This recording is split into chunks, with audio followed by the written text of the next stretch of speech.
মুখ্যমন্ত্রী যখন দেখা করতে যাচ্ছেন, সেই দেখা করার ক্ষেত্রেও রাজনীতি। শঙ্কর ঘোষের সঙ্গে দেখা করলেন না, অথচ খগেন মুর্মুর সাথে দেখা করলেন।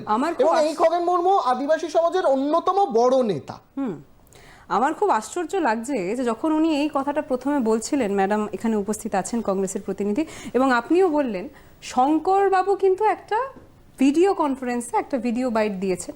সেই ভিডিও বাইটে উনি স্পষ্টভাবে উল্লেখ করেছেন যে কেন মুখ্যমন্ত্রী ওনার সাথে দেখাটা করেননি। এইটাকে যদি ন্যাশনাল ডিজাস্টার ঘোষণা করা যায় তাহলে কিন্তু আমরা অনেক বেশি ত্রাণ পাবো, অনেক বেশি চুরি করতে পারবো, অনেক বেশি ত্রাণ পাবো, অনেক বেশি চুরি করতে পারবো না, অনেক বেশি ত্রাণ। মানুষের সুবিধার কথা আমরা ভেবেছি, তৃণমূল চুরির কথা ভাববে কিনা সে তৃণমূল জানে, আর বিজেপি সেই চুরিতে সহযোগিতা করবে কিনা সেটাও বিজেপি জানে। আমাদের পার্টির থেকে আমরা এটা দাবি করেছি যে সর্বদলীয় বৈঠক ডাকুন, সবাই মিলে ঝাঁপিয়ে পড়ে একসাথে উত্তরবঙ্গকে ফিরিয়ে আনতে হবে আবার নিজের জায়গায়।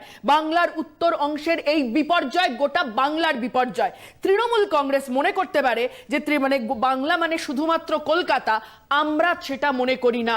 ঘাটাল ভাসছে, আমরা দেখছি তো প্রত্যেকদিন নদী ভাঙন, বিপর্যস্ত বাংলা। চুরি হচ্ছে, যেটুকু মাটি উঠছে।